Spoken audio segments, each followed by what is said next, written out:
Boa tarde a todos. É um prazer imenso estar aqui reunido convosco para fazermos a concretização daquele que é o primeiro colóquio de jovens filósofos organizado pela Prosófos.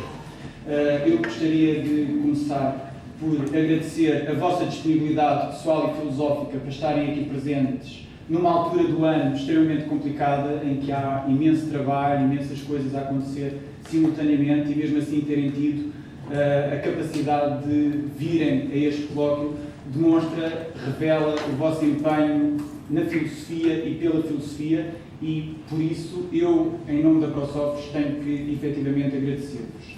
Queria também agradecer ao Conselho Nacional de Educação a disponibilidade para cederem-nos este espaço magnífico para podermos efetivar este colóquio, porque sem eles, efetivamente, também não teria sido possível.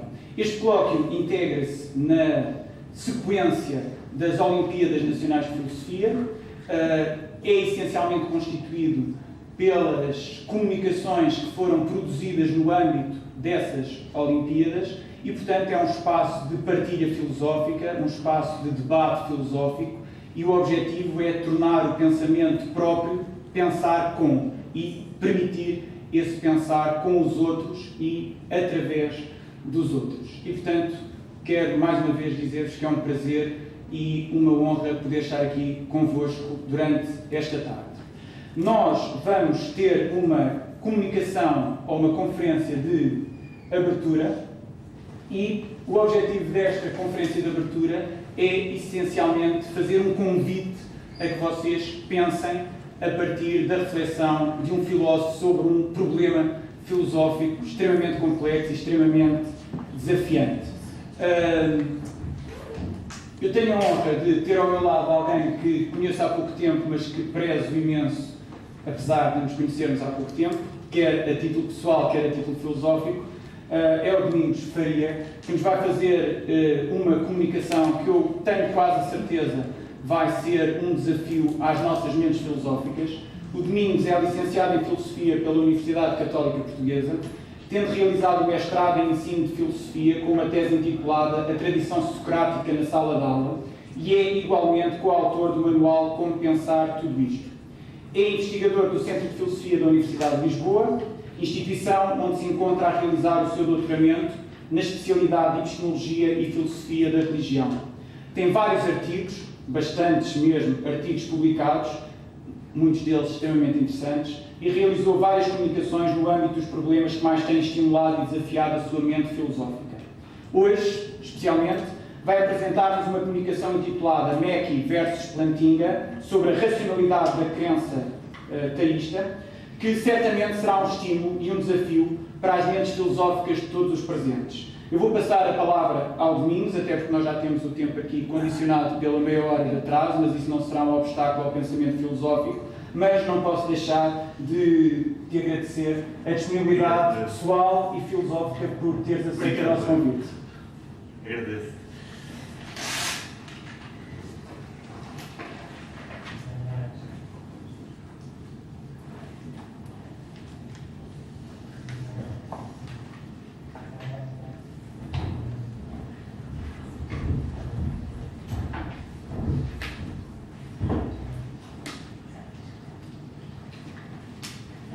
Boa tarde a todos. A filosofia começa sempre com problemas. E por isso eu também vou começar com um problema. E o problema que eu quero aqui trazer é o seguinte: pode a crença teísta ser justificada ou garantida por meio de experiências religiosas sem um argumento teísta bem sucedido? Ou por outras palavras, pode a crença teísta ser apropriadamente básica? Porquê é que eu trago estes problemas para aqui? Porque se nós olharmos para a nossa realidade, vemos que uma grande maioria das pessoas acredita em Deus. Normalmente essas pessoas, essa maioria das pessoas que acreditam em Deus, não acreditam em Deus com base em argumentos. Muitas delas nem conhecem o que é isso do argumento ontológico do Anselmo, ou argumento cosmológico, ou teleológico. A maioria delas não faz ideia do que é que são esses argumentos. Elas acreditam em Deus de uma forma direta, de uma forma imediata. E o que eu quero saber é se elas estão justificadas, se elas têm garantia a acreditar dessa forma, sem argumentos. Será que elas estão justificadas? Será racional acreditar em Deus sem qualquer argumento? Sem acreditar no argumento ontológico, cosmológico, por aí fora? Portanto, é este o problema que eu quero tratar aqui convosco. Saber se a crença em Deus é justificada, é racional, para aquelas pessoas que acreditam em Deus, mas não acreditam com base em qualquer razão, argumento e por aí fora. Acreditam de forma direta. Mas antes de avançar para as teorias e argumentos, convém esclarecer bem os conceitos que estão delineados neste problema. Então vamos começar por alguma clarificação conceitual. Primeiro, justificação ou garantia. O que é que eu quero dizer por justificação ou garantia? Eu defino da seguinte forma: é a propriedade que distingue o conhecimento da mera crença verdadeira, o que quer que seja. É aquela qualidade ou quantidade que, na devida medida e juntamente com a crença e a verdade, é suficiente para o conhecimento. Para já só dou esta definição muito genérica. Depois, o que é uma crença básica? O que é uma crença básica? Eu defino da seguinte forma: uma crença P, num tempo T, é básica para uma pessoa S, se e só se P, essa crença P, num tempo T, é tal que é aceito por S, mas não com base em qualquer argumento. Por outras palavras, P em T é tal que não é obtida por meio de qualquer inferência de outras crenças de S. Portanto, é uma crença direta, imediata, sem qualquer inferência. Por exemplo, olho para a parede e vejo que ela é castanha. Eu estou justificado nesta crença, é uma crença básica. Básica no sentido que eu, para afirmar esta crença, não preciso formular um raciocínio. Okay? Ou seja, no esquema fundacionalista, temos crenças básicas e não básicas. As crenças básicas são aquelas que estão na base da pirâmide. Okay? Isto é uma crença básica, ou seja, é uma crença que não precisa, que formamos normalmente sem qualquer argumento, sem qualquer inferência. Mas não basta de crenças básicas. Eu também falo aqui de crenças apropriadamente básicas. O que é isso de uma crença apropriadamente básica? Eu defino da seguinte forma: uma crença P num tempo T é apropriadamente básica para uma pessoa S, se só se essa crença P é uma crença básica em T para S, ou seja, obtida, mas não por via inferencial, não por via argumentativa, e além disso tem que satisfazer outra condição. E essa outra condição é que P tem que ter garantia em T para S. Ou seja, não basta ela ser básica, ok? Também tem que ser justificada ou garantida para ela ser apropriadamente básica. Afinal poderia ser irracional, mas temos muitas crenças básicas que podem ser irracionais. Portanto, para distinguir crenças básicas racionais de irracionais, temos que adicionar aqui outra cláusula, que é a cláusula da garantia. Outra definição é a crença teísta. Esta é simples, é a crença que há um Deus, tal como é concebido na tradição das principais religiões monoteístas, o judaísmo, o cristianismo e o islamismo, em que Deus é concebido como um ser pessoal, omnipotente, omnisciente, moralmente perfeito, isso vocês já sabem. E depois, por experiências religiosas, aqui na questão eu também falo de experiências religiosas, e aqui eu entendo por experiências religiosas o seguinte: eu aqui foco as experiências comuns e diárias de fé, em vez de experiências extraordinárias, como milagres ou experiências místicas. Mais precisamente estou-me a referir ao seguinte: experiências de oração, leitura da Bíblia, participação em cerimónias religiosas, sentimento de agradecimento ao culto, ou simplesmente contemplação da beleza da natureza, etc., em que supostamente se pode sentir a presença de Deus. Portanto, quando falo de experiências religiosas, estou-me a referir a aspectos práticos da vida dos crentes, mais do que experiências místicas ou milagres. E por fim, o que é um argumento teísta bem sucedido? É um bom argumento que não seja circular, que consiga provar que Deus existe. E há algumas tentativas, como vocês sabem, como é o argumento ontológico, cosmológico, teológico. Agora, saber se estes argumentos são bons ou não é outra questão.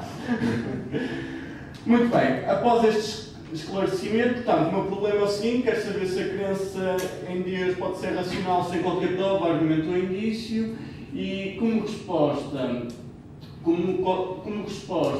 a este problema temos duas teses em disputa, duas principais teses. E a primeira tese é a seguinte: tese D: é necessário que, se a crença teísta é garantida ou justificada por meio de experiências religiosas, então há um bom argumento teísta bem sucedido. O que é que esta tese diz? Esta tese diz que a crença teísta, a crença em Deus, não pode ser justificada a menos que exista um bom argumento. Se não há um bom argumento, não pode estar justificado. É o que esta tese diz. Portanto, o que esta tese diz é que uma condição necessária para haver justificação da crença teísta é haver argumentos. Os argumentos são uma condição necessária para a crença teísta. Outra tese é a negação desta, que é a tese TUT, que é a negação da T, e diz o seguinte: é possível que a crença teísta seja garantida por meio de experiências religiosas, mesmo se não há qualquer argumento teísta bem sucedido. Ou seja, o que aqui diz é que, mesmo que não tenhamos nenhum bom argumento a favor da existência de Deus, a crença em Deus pode ser igualmente justificada. Portanto, haver argumentos não é uma condição necessária para a justificação ou para a garantia. E posso traduzir isto ainda mais rigorosamente em símbolos, onde G significa a crença teísta é garantida e A significa há um bom argumento teísta bem sucedido. Podemos dizer que a tese T é a seguinte, necessariamente, portanto, se há garantia, então tem que haver argumentos, ou seja, há garantia só se há argumentos. Haver argumentos é uma condição necessária para haver garantia, para haver justificação. E depois temos a negação desta tese, que é a tese de que é possível que a crença teísta tenha garantia ou justificação mesmo que não haja qualquer argumento, que é a tese TUT. Portanto, são estas as duas principais teses em confronto como resposta ao problema inicial. E o que eu quero defender? O que eu quero defender é o seguinte, perante estas teses, eu quero defender o seguinte: se o externalismo epistêmico é verdadeiro, eu penso que a tese TUT parece verdadeira. Aqui é uma distinção muito importante quando se estuda em epistemologia: o internismo epistêmico e o externismo epistêmico. De uma forma muito simples, o internismo diz que todas as condições de justificação ou de garantia são internas ao sujeito. É algo que o sujeito deve ter consciência ou pode ter consciência dessas condições. Por outro lado, o externismo diz que as condições de justificação não precisam de ser internas ao sujeito, não precisam de ser acessíveis a partir do sujeito. Por exemplo, condições ambientais. Por exemplo, estar num ambiente que seja favorável. Isso não é uma condição interna ao sujeito, é uma condição externa. O que eu defendo é que se o externalismo, a nível da epistemologia, for verdadeiro, então a tese TUT parece verdadeira. Mas além disso, quero referir o seguinte: mesmo se a tese TUT é verdadeira, é necessário ver bons argumentos teístas para alguns propósitos. No fundo, o que eu vou defender é que trabalhar nos argumentos a favor e contra a existência de Deus é inevitável, mesmo que aquela tese seja verdadeira. Portanto, a tese TUT é a tese de que haver bons argumentos não é uma condição necessária para a garantia, ou seja, a crença pode estar justificada mesmo sem argumentos. Mas o que eu vou defender é que, mesmo que essa tese seja verdadeira, para resolver alguns problemas vai ser preciso trabalhar em argumentos a favor e contra a existência de Deus. E para trabalhar sobre isto, o meu plano é o seguinte: vou começar com o argumento de John Mackey para a tese T. O John Mackey defende a tese T. Depois o argumento de Alvin Plantinga para a tese TUT e por fim vou concluir acerca do papel dos argumentos teístas, mesmo se a tese TUT for verdadeira. E é este o meu plano. Portanto, vamos começar com a primeira parte, o argumento de John Mackey para a tese de que os argumentos são uma condição necessária para a justificação, para a garantia. E isto está sobretudo defendido neste livro, num importante livro de John Mackey, chama-se The Miracle of Theism, Arguments for and Against the Existence of God. É um livro de 1983 e é aqui que ele defende, entre outras coisas, esta tese. E então, neste livro, Miracle of Theism, de 83, de Mackey, podemos ler o seguinte: caso se concorde que as afirmações centrais do teísmo têm literalmente sentido, também deve ser admitido que elas não são diretamente verificadas ou verificáveis. Segue-se que qualquer consideração racional sobre se elas são verdadeiras ou falsas envolverá argumentos. Isso, se Deus existe, deve ser examinado por raciocínio dedutivo ou indutivo. E se isso não permite nenhuma decisão, por argumentos para a melhor explicação, ou seja, por argumentos dedutivos. Pois, em tal contexto, nada mais pode ter qualquer incidência coerente sobre a questão. Ele diz também o seguinte: se as experiências religiosas não produzem qualquer argumento para outra realidade sobrenatural e se não há nenhum outro bom argumento para tal conclusão, então essas experiências incluídas no conteúdo dessas crenças são provavelmente falsas e, em qualquer caso, injustificadas. Eu sublinho aqui, injustificadas. Portanto, o que ele está aqui a dizer é: os argumentos são uma condição necessária para a justificação. Se não houver argumentos, não há justificação. E isto, ao que parece, deve ser marcado como um desvalor contra elas. Ou seja, se não houver argumentos, é um desvalor, é algo que não tem valor contra elas. Por isso são injustificados, sem garantia, etc. Portanto, nestas passagens, eu acho que Meg parece assumir as seguintes posições. Posição 1. A crença ateísta é justificada ou garantida só se há argumentos dedutivo, há um argumento dedutivo, indutivo ou dedutivo bem sucedido para a existência de Deus, ou mais especificamente o que ele está a dizer é que a crença ateísta é justificada ou garantida por meio das experiências religiosas só se há um bom argumento ateísta da experiência religiosa bem sucedida. Mas devemos perguntar porque é que o John Mackey pensa que estas suposições são verdadeiras? Por que razão é que ele pensa que isto é verdadeiro? Ele pensa isso porque Mackey faz estas suposições porque ele pensa que a crença ateísta é apenas como uma hipótese científica. Isto é, uma teoria desenhada, projetada para explicar algum corpo de evidência. Além disso, ele assume que a aceitabilidade racional da crença ateísta, como qualquer hipótese científica, depende do seu sucesso como uma hipótese. Assim, uma hipótese é aceitável na medida em que é bem sucedida em explicar a evidência. Portanto, ele defende aquelas teses, estas suposições, porquê? Porque ele pensa que a crença ateísta é uma mera hipótese científica. E como qualquer outra hipótese científica, não é adquirida de forma imediata, direta, precisa de argumentos, de inferências, etc. Portanto, se a crença ateísta é como uma hipótese científica, então ela só está justificada na medida em que houver bons argumentos. E agora devemos questionar: será a crença ateísta uma boa hipótese? Como é que responde? Ao falar sobre experiências religiosas, o Mack sustenta o seguinte: a experiência religiosa é também essencialmente incapaz de suportar qualquer argumento a favor das doutrinas centrais do ateísmo. Nada numa experiência como tal poderia revelar um Criador do mundo, ou omnipotente, ou omnisciente, ou moralmente perfeito, ou eterno, ou mesmo que há apenas um Deus. Portanto, ele está a dizer que um suposto argumento a favor da existência de Deus a partir da experiência religiosa não é bom. Aqui, como em qualquer outro lugar, a hipótese sobrenaturalista, ou seja, que Deus existe, falha. A hipótese sobrenaturalista falha, porque há uma alternativa naturalista. Uma alternativa naturalista é uma hipótese sem Deus, sem qualquer entidade sobrenatural. Ele diz que há uma hipótese naturalista adequada e muito mais económica, que consegue, sim, na ontologia é muito mais económico o naturalismo, segundo o Mack. E por isso, se tivermos duas hipóteses, a hipótese ateísta e a hipótese naturalista, ele diz, portanto, a hipótese naturalista é melhor do que a hipótese sobrenaturalista. Por isso não é uma boa hipótese. Por isso ele conclui, isto é no final do livro, esta citação é no final do livro, Mack salienta que no fim, portanto, podemos concordar com o que Laplace diz sobre Deus. Não temos qualquer necessidade dessa hipótese. Portanto, vamos descartá-la completamente. Este é o esquema argumentativo do Mack. Eu acho que podemos reconstruir o argumento de forma mais formal da seguinte forma. A primeira premissa: a crença ateísta é apenas como uma hipótese científica, desenhada para explicar experiências religiosas, entre outras coisas. Segunda premissa: se a crença ateísta é apenas como uma hipótese científica, então, como qualquer outra hipótese científica, a crença ateísta é garantida por meio da experiência religiosa só se algum argumento da experiência religiosa ou similar é bem sucedido.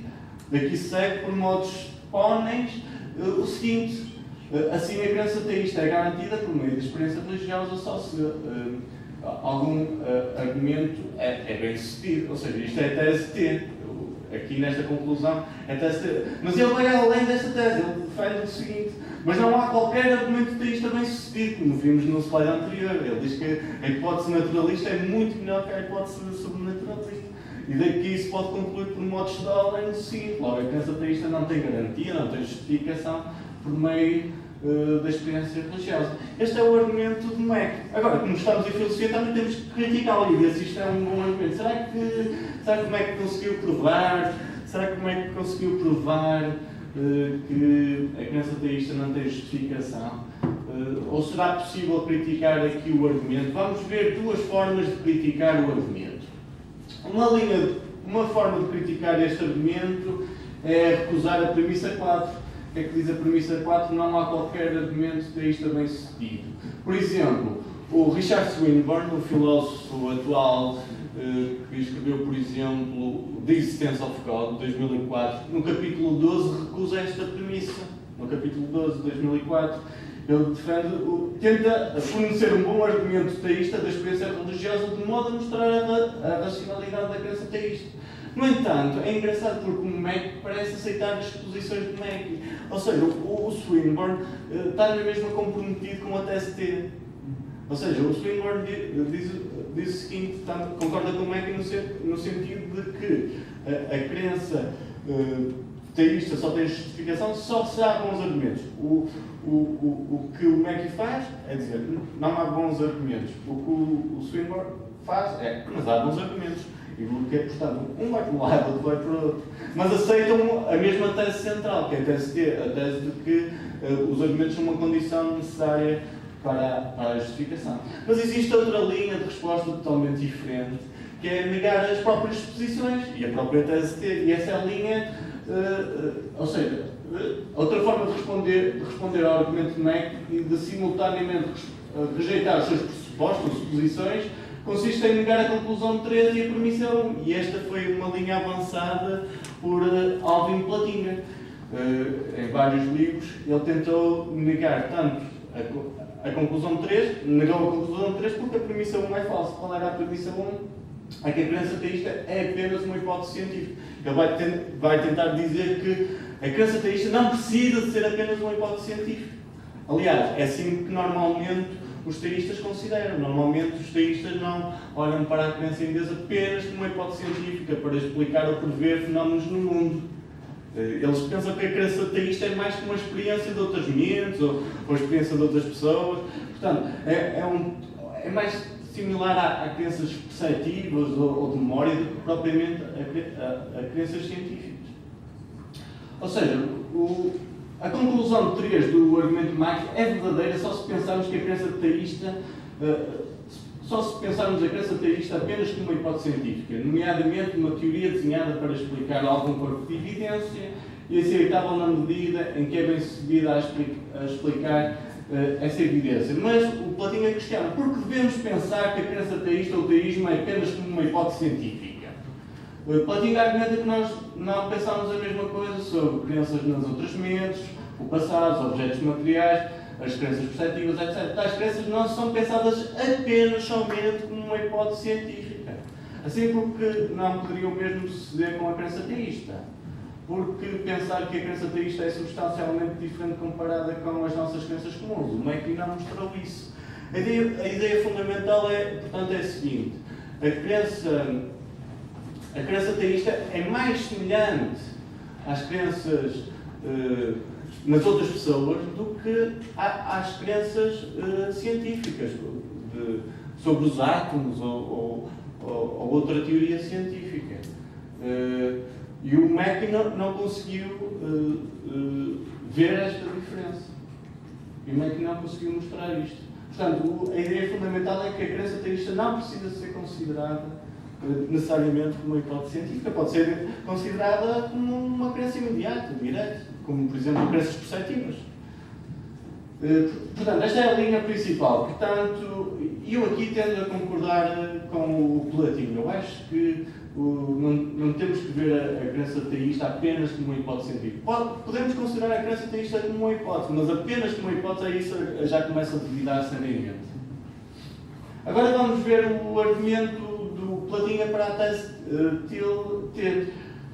Esta tese está sobretudo desenvolvida no livro Warrant Christian Belief, do ano de 2000, e também, no mês passado, o Platinha publicou um novo livro que chama-se Knowledge and Christian Belief, foi publicado no mês passado, onde também continua a defender esta tese tilté. Qual é a tese tilté? É que os argumentos não são uma condição necessária para a justificação, ou seja, pode haver justificação da crença teísta mesmo sem qualquer argumento ou inferência. Por essa crença. Portanto, qual é a tese principal? É inteiramente possível que a crença teísta seja garantida, mesmo se não há qualquer bom argumento teísta da experiência religiosa ou similar. Por outras palavras, a crença teísta pode ser apropriadamente básica, pode ser imediata, direta. Mas agora uma questão legítima é, como é que isso é possível? Nos explicar que a crença em Deus pode ser apropriadamente básica. E aqui o Platinga diz que primeiro precisamos de examinar com todo pormenor o que é isso da garantia. O que é aquilo que preenche a lacuna entre a crença verdadeira e o conhecimento? O que é isso da justificação? O que é isso que preenche a lacuna entre a crença verdadeira e o conhecimento? Ele analisa, ele tem 2 livros em 1993, onde analisa as principais teorias da justificação, quer internistas, quer extremistas. Analisa, por exemplo, o deontologismo, o coerentismo, o fiabilismo, e diz que todas são sujeitas a contraexemplos. Ele diz que ele tenta defender, também nesse livro, que a teoria mais prometedora, que tenta contornar melhor os contraexemplos, é a teoria que eles chamam de funcionalismo apropriado. E é uma teoria externista porque diz que nem todas as condições da justificação são internas ao sujeito. Algumas são externas ao sujeito. E posso definir esta teoria da seguinte forma. Portanto, uma crença P é garantida ou justificada para um sujeito S se só se satisfaz as seguintes condições. Primeiro, essa crença P é produzida em S por faculdades cognitivas que funcionam apropriadamente, ou seja, sujeitas a nenhuma disfunção. Ele está aqui a dizer que o mecanismo cognitivo dos sujeitos, o cérebro, não pode ter nenhuma lesão, por exemplo. Tem que estar a funcionar como ele foi concebido para funcionar, por exemplo, pela evolução natural, sem qualquer disfunção. Segunda condição, P é formada num ambiente epistêmico apropriado. Um ambiente suficientemente similar àquele para os quais as faculdades cognitivas de S foram projetadas. Ou seja, ele está a dizer que não basta que as minhas faculdades cognitivas funcionem bem. Elas também têm que estar a funcionar num ambiente adequado. Por exemplo, imaginem que a minha visão está a funcionar às 5 estrelas e entro num quarto completamente escuro e alguém me pergunta qual é a cor da parede. Eu não estou num ambiente adequado para formar uma crença verdadeira ou justificada sobre a cor do quarto. Ou seja, não estou num ambiente apropriado. Portanto, é por isso que ele diz que também é preciso essa condição. Depois, as faculdades cognitivas de S que produzem P operam de acordo com um plano de concepção que visa fiavelmente a verdade. Isto, o que é visar fiavelmente a verdade? É que produz uma preponderância considerável de crenças verdadeiras em vez de falsas e, portanto, que visa fiavelmente a verdade em vez de algum outro objetivo cognitivo. Porquê é que ele adiciona esta condição? Porque podemos ter faculdades que funcionam apropriadamente em ambientes adequados, mas que visem outro propósito qualquer, por exemplo, a satisfação, o prazer, e não que vise crenças verdadeiras. Portanto, para haver justificação, essas faculdades que funcionam apropriadamente em ambiente adequado também têm que visar a verdade, têm que ser fiáveis. E por fim, portanto, estas 3 primeiras condições são condições externistas, ou seja, são condições que o sujeito não precisa estar consciente. Depois, ele, no fim, adiciona uma condição internista, que é a seguinte: o sujeito S não tem anuladores da crença de P. O que é não ter anuladores? É não ter razões para que coloquem em causa a crença de P. Portanto, se um sujeito satisfizer todas estas condições, então tem garantia de acordo com o Platinga. Esta é a teoria da função apropriada, da justificação e da garantia. Okay? Agora, a questão interessante é a seguinte: vamos supor que esta teoria é correta. Vamos supor que esta teoria epistémica da justificação e da garantia correta, o que é que se segue daqui? Ou seja, se o funcionalismo apropriado ou outra teoria externalista sobre a garantia é correto, pode a crença teísta ser garantida? Pode a crença teísta ser apropriadamente básica? E o Platinga vai dizer que sim, se esta teoria for correta, a crença em Deus pode ser apropriadamente básica, sem qualquer argumento ou indício.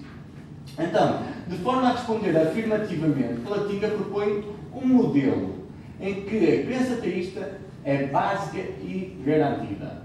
O modelo é rotulado como modelo Aquino Calvino, ou modelo AC, pois é baseado em teses defendidas por Tomás de Aquino e João Calvino.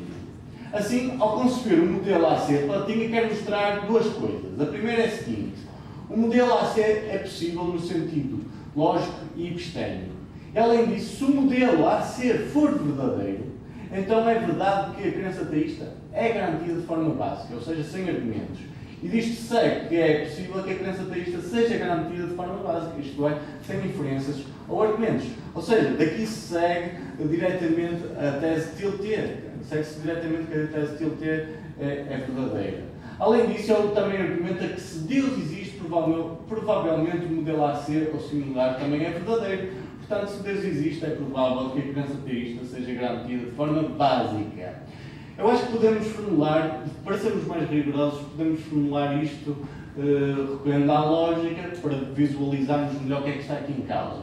Podemos formular o argumento de Platinga da seguinte forma, onde M é a abreviatura, o modelo AC é verdadeiro atual, D é a abreviatura Deus teísta existe, A é a abreviatura de existência de argumentos teístas bem-sucedidos e G é a abreviatura da crença teísta é garantida. Então, o argumento de Platinga tem duas partes. A primeira parte é a seguinte: ele quer mostrar o seguinte. Primeiro, que o modelo AC é possível. Ele vai tentar, como primeira premissa, o modelo AC é possível. Depois, ele, numa segunda premissa, vai dizer que se aquele modelo for verdadeiro, se aquele modelo AC for verdadeiro, então não é verdade que a crença teísta tem garantia só se há argumentos. Ou seja, se aquele modelo com as ideias de Tomás de Aquino e Calvino for verdadeiro, se aquele modelo for verdadeiro, então haver argumentos não é uma condição necessária para a garantia. Daqui se segue, pode-se concluir validamente, sem qualquer problema, que é possível que a crença teísta seja garantida mesmo sem qualquer argumento. Ou seja, segue-se aqui diretamente a tese T. Portanto, esta conclusão 3 é a negação da tese do Mackey e a afirmação da tese de Tiltier, que é possível haver argumentos sem qualquer... é possível que a crença teísta seja justificada sem qualquer argumento. Ou seja, é uma réplica à tese do Mackey. Mas ele também avança para uma segunda etapa argumentativa. Na segunda etapa ele diz o seguinte: se Deus existe, então é mesmo muito provável que o modelo AC seja verdadeiro. E se o modelo AC for verdadeiro, se Deus existe, então segue-se o quê? Segue-se que a crença teísta está garantida de forma básica e sem argumentos. Portanto, se Deus existe, pode-se concluir, se Deus existe, a crença teísta está garantida sem qualquer argumento. Portanto, as conclusões 13 e 5 são as principais conclusões do Platinga. O Platinga só quer argumentar para isto. Ele só quer argumentar para isto, para mais nada. Ele não quer provar que Deus existe, não quer provar que Deus existe ou que o modelo AC é verdadeiro. Ele só quer mostrar isto. Que é possível portanto, que a crença teísta seja garantida sem qualquer argumento e que se Deus existe, então essa crença está justificada sem qualquer argumento. Além disso, a conclusão 5 é uma resposta a uma objeção da jure comum que tenta defender que, mesmo que Deus exista, a crença teísta não tem garantia. Há uma objeção comum muito defendida por Freud, Marx e etc. que diz: quer Deus exista, quer Deus não exista, a crença não está justificada, não tem garantia. Mas se a conclusão 5 for verdadeira, então essa objeção não se segue, porque se Deus existe, então necessariamente tem garantia. Okay? Portanto, ele também procurou defender esta tese para responder a essas objeções de Freud, de Marx, etc. Portanto, se a conclusão 5 é verdadeira, então não há nenhuma objeção de jure, ou seja, nenhuma objeção à justificação da crença teísta que seja compatível com a verdade da crença teísta. Mas em que é que consiste o modelo AC? Portanto, vimos a estrutura geral do argumento, agora precisamos de entender o que é esse modelo AC.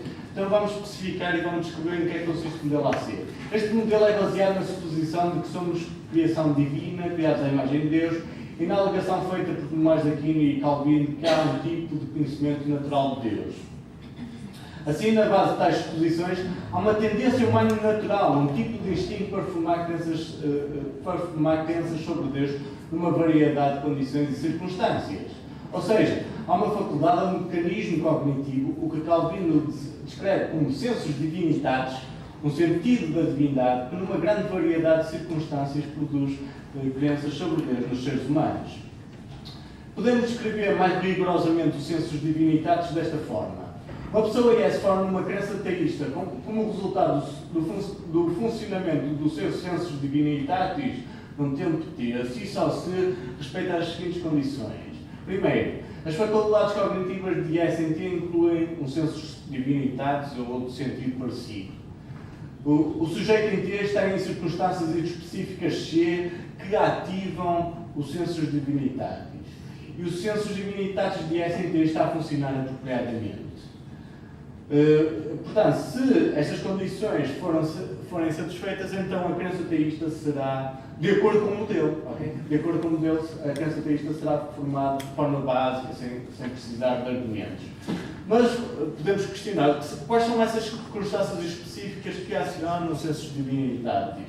E ele diz que é difícil dar uma definição rigorosa de quais são essas circunstâncias, mas elas podem incluir aquelas experiências religiosas comuns que eu falei no início, como experiências de oração, leitura da Bíblia, de participação em cerimónias religiosas, etc. Portanto, estas podem ser circunstâncias que ativam o sensus divinitatis. Portanto, tais circunstâncias C podem ativar o sensus divinitatis, e se o sensus divinitatis estiver a funcionar apropriadamente, a crença teísta é formada. Contudo, neste modelo, mesmo se este modelo for verdadeiro, daqui não se segue que todas as pessoas têm crenças teístas. Este modelo também explica o ateísmo. Porquê? Vamos ver como é que este modelo consegue explicar o ateísmo. Portanto, não segue que todas as pessoas têm crenças teístas como resultado da operação do sensus divinitatis. Tal como pode suceder com outras faculdades cognitivas, o sensus divinitatis de certas pessoas pode estar a operar num ambiente inadequado. E por essa razão a condição 2 da descrição anterior não é satisfeita. Por exemplo, eu disse anteriormente que eu não posso formar crenças sobre a cor da parede do meu quarto se eu estiver num ambiente totalmente escuro. Aqui pode acontecer algo similar. Se certas pessoas não tiverem circunstâncias específicas que ativem os sensus divinitatis, também pode suceder que a crença teísta não seja formada. Ou o sensus divinitatis de certas pessoas pode estar a operar com alguma disfunção, tal como as nossas faculdades cognitivas podem estar a operar com alguma disfunção, o sensus divinitatis também é suscetível de disfunção. E assim a condição 3 da descrição anterior não é satisfeita. Além disso, de acordo com Platinger, ele diz o seguinte: de acordo com este modelo AC, este conhecimento natural de Deus não é obtido por inferências ou argumentos, por exemplo, as famosas provas teístas da teologia natural, como o argumento ontológico, cosmológico, etc. Mas de uma forma muito mais imediata. Essas crenças sobre Deus simplesmente surgem dentro de nós, tal como as crenças perceptivas, crenças de memória, raciocínio a priori. São crenças que simplesmente surgem dentro de nós. Elas são ocasionadas pelas circunstâncias. Elas não são uma conclusão a partir delas. A este respeito, o sensus divinitatis assemelha-se à percepção, à memória e à crença a priori. Assim, de acordo com uma epistemologia fundacionalista, podemos dizer que a crença teísta é uma crença básica, porque essa crença não é aceita como base de quaisquer argumentos ou inferências. Mas, de acordo com este modelo, a crença teísta não é apenas básica, mas também é apropriadamente básica, pois satisfaz as condições para a garantia, aquelas 4 condições que vimos anteriormente. Porquê? Porque o sensus divinitatis, se Deus existe, se o modelo for verdadeiro, foi projetado por Deus de tal forma que está a funcionar apropriadamente e sob um ambiente epistêmico apropriado, umas circunstâncias C, e que produz crenças verdadeiras sobre Deus. Ou seja, uma crença teísta P tem garantia para uma pessoa S, porque P é produzida em S pelos sensos divinitados que está a funcionar apropriadamente, em circunstâncias C, de acordo com um plano de concepção concebido por Deus que visa fielmente a verdade. Portanto, satisfaz aquelas condições. E se satisfaz aquelas condições, se o modelo for verdadeiro, então a crença teísta tem garantia, tem justificação de forma básica, de forma imediata, sem qualquer argumento. Assim, quando os sensos divinitados funcionam de forma apropriada e nas circunstâncias C, normalmente produz crenças teístas verdadeiras. Portanto, a crença teísta produzida pelos sensos divinitados, ou sentido divino, pode ser apropriadamente básica, com respeito à garantia. Portanto, o que é que vimos até agora? O que vimos até agora é que se o modelo a ser for verdadeiro, então a crença teísta é garantida de forma básica. E além disso, se o modelo AC é possível, se o modelo AC for consistente, okay, segue-se que é possível que a crença teísta seja garantida de forma básica. Ou seja, segue-se diretamente a tese tilde T. Mas há aqui uma questão muito importante que temos que questionar. Mas será o modelo AC verdadeiro ou atual? Será esse modelo AC? Vimos que é possível, mas será esse modelo AC atual? É a crença teísta de facto garantida de forma básica? O Platina mostrou que é possível. Mas será essa crença de facto, na realidade, garantida de forma básica? E o que o Platina tenta defender é o seguinte: a resposta é afirmativa se a crença teísta é verdadeira e se Deus existe. Deste modo, se Deus existe, então o modelo AC singular é provavelmente verdadeiro. E por essa razão há uma faculdade cognitiva, como sensos divinitados, que produz crenças teístas que são garantidas de forma básica. E citando Plotino, ele diz o seguinte: se a crença teísta é verdadeira, então há de facto uma tal pessoa como Deus. Uma pessoa que nos criou à sua imagem, que nos ama, que deseja que nós o conhecemos e amemos. Dado que Deus certamente quer que sejamos capazes de conhecê-lo, a probabilidade é alta de que Ele iria criar-nos com as faculdades que nos permitem fazer exatamente isso, conhecê-lo, se Deus existe. Portanto, se a crença teísta é verdadeira, então é provável que o modelo AC seja verdadeiro e, por isso, assim é provável que a crença teísta é garantida, é justificada sem argumentos. Contudo, o que dizia se a crença teísta for falsa e se Deus não existe? O que dizia se a crença teísta for falsa? O Platina se faz o seguinte: se Deus não existe, provavelmente a crença teísta não é justificada, não é garantida. Pois não há um senso de divinidade, tudo o que o modelo descreve é falso. Portanto, se Deus não existe, a crença teísta não tem garantia. Por isso, a conclusão final é a seguinte: a conclusão final do Platina é a seguinte bicondicional. A crença teísta é provavelmente verdadeira se e só se Deus existe. Esta é a conclusão final do argumento dele. E por isso, quem diz que quer Deus exista, quer Deus não exista, a crença em Deus não tem justificação, está equivocado. Porque se Deus existe, tem garantia.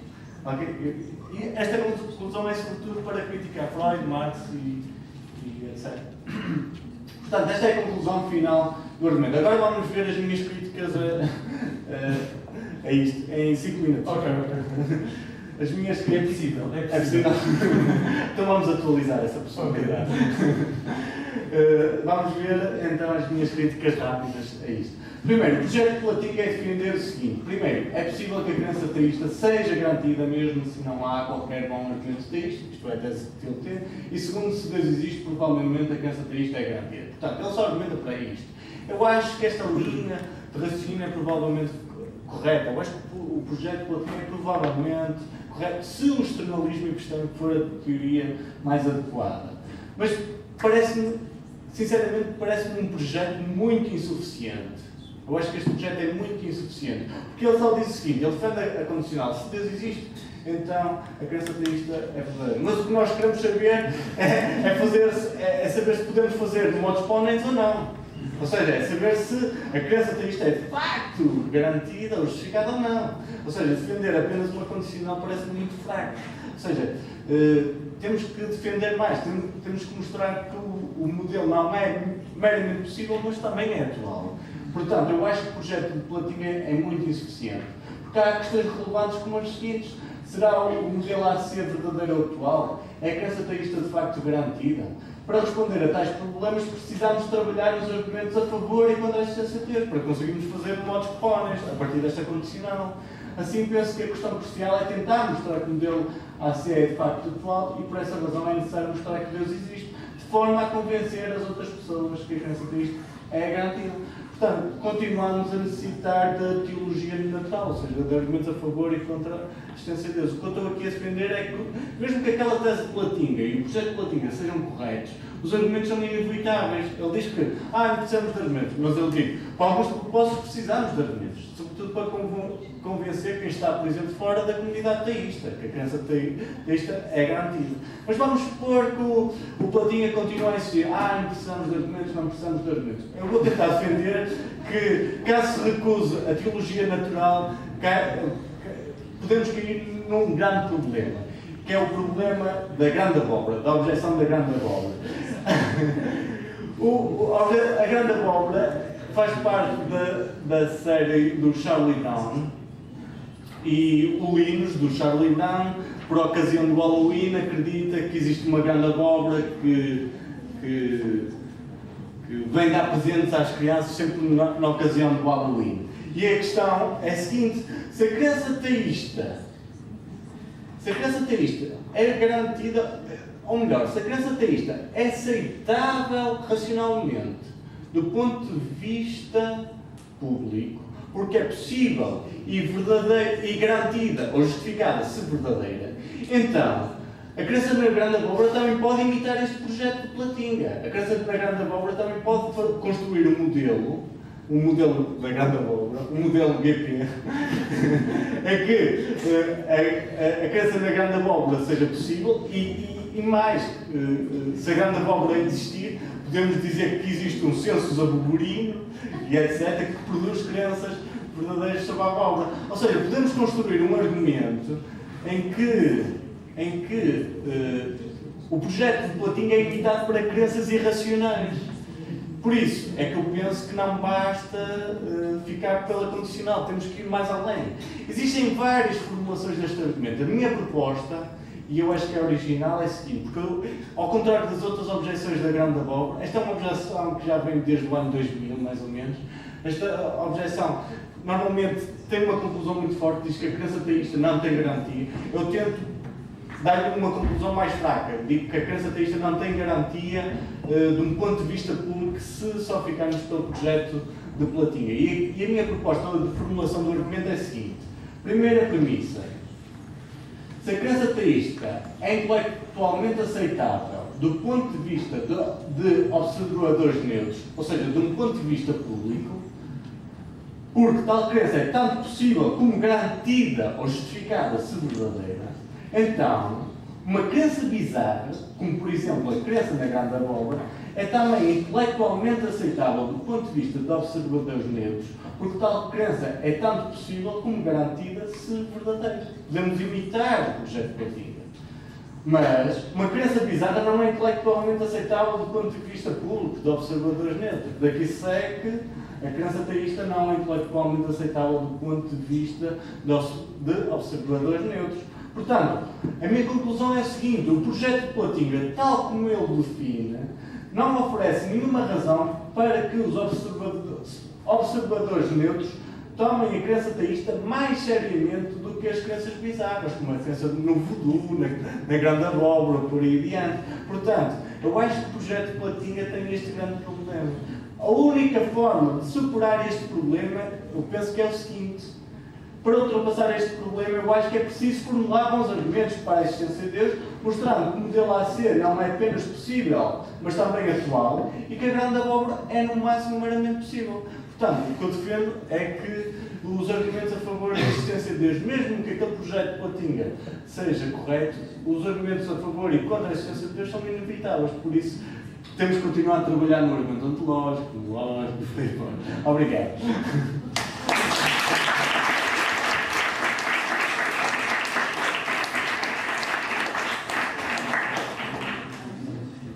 Bem, sou só me resta agradecer ao Domingos a excelente comunicação. Certamente vai fazer-nos pensar e tentar ver quais são os caminhos a partir dos quais se pode avançar.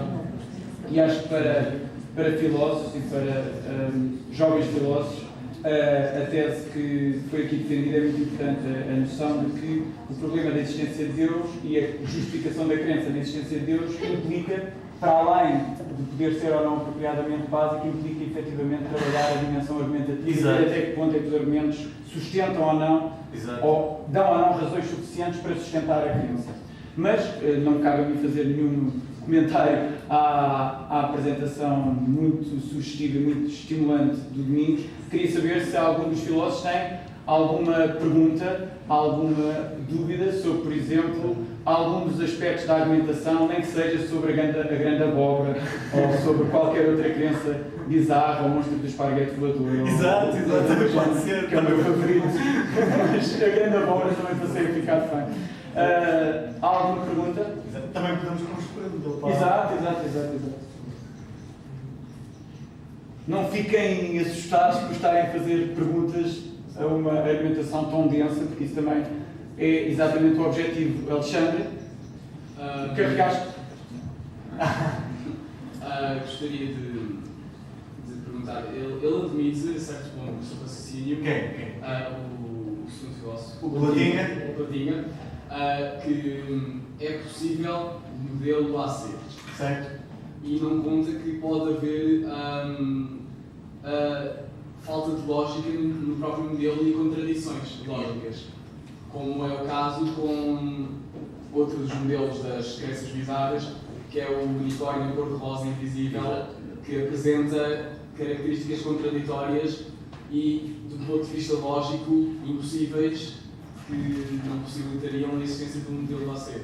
Exato. E ele parte do princípio que esse modelo é possível. Logo, penso que seria necessário os argumentos para haver essa garantia básica. Exato. Obrigado pela questão, muito interessante mesmo. Quero referir apenas uma coisa.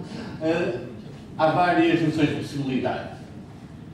Há possibilidade lógica, metafísica e epistêmica. Normalmente, quando tu argumentas a favor, por exemplo, no argumento ontológico, há um argumento ontológico que parte da premissa que Deus é possível, mas é no sentido metafísico, queres mostrar mesmo que Deus existe na realidade. É possível que Deus exista na realidade. Aqui o Platinha não quer no sentido metafísico, quer apenas no sentido lógico. Ou seja, o modelo não envolve contradições. Ele tenta mostrar isso, que o modelo, ele próprio, não envolve contradições. E além disso, é epistemicamente possível. Aqui a noção de epistemicamente possível é que pode ser mais confusa. Ele tenta dizer que o modelo é possível para aquelas pessoas que discutem este assunto, por exemplo, na comunidade teísta. Por exemplo, quem partilhar um mundo de evidência teísta, por exemplo, aqueles que acreditam em Deus, este modelo é possível para eles. Portanto, ele não quer o sentido metafísico, mas apenas o sentido lógico, ou seja, não é como 2 mais 2 igual a 5. Ele tenta defender como modelo a ser não é como 2 mais 2 igual a 5. Portanto, que é logicamente possível e que é epistemicamente possível, ou seja, o background daqueles que acreditam em Deus podem aceitar bem, sem qualquer contradição, aquele modelo. É só isso, que a tese é muito fraca. Fraca no sentido que. Fraca não é negativo, no sentido negativo. Fraca no sentido de que é suficiente para refutar a tese do Mackey. Ou seja, o Mackey defende a necessidade. Ele basta mostrar a possibilidade para refutar a tese. Mais alguma questão? Ajudou? Sim. Okay. Já agora ia só pedir aos filósofos que dissessem de que escola é que vêm, só para ficarmos com esse registro, ou seja, também... Eu sou aluno da escola secundária de Damião de Baixo. E então, Damião de Damião de Baixo. Onde é que é isso? Não, que é. Obrigado. Então, referiu que era necessário um certo conjunto de condições para que existisse a crença em Deus. Seria as condições que Deus permitiria em nós. Então, também está a tentar dizer que é essa probabilidade, a mesma probabilidade que o meu colega Alexandre falou, é esse mesmo tipo de probabilidade. Ou seja, tenta mostrar que é possível, mas não que é de facto real, que é isso que se está a tentar dizer. Ele, volto a repetir, ele não defende o modelo atual, não defende o modelo que Deus existe, ele não procura nada disso, ele só quer mostrar o seguinte, que isto é o caso, esta proposição é o caso. É possível que a crença teísta seja garantida, seja justificada, mesmo sem qualquer argumento. Ele só quer mostrar a possibilidade. E mostrar a possibilidade é suficiente. Como é que tu negas a necessidade? Com a possibilidade.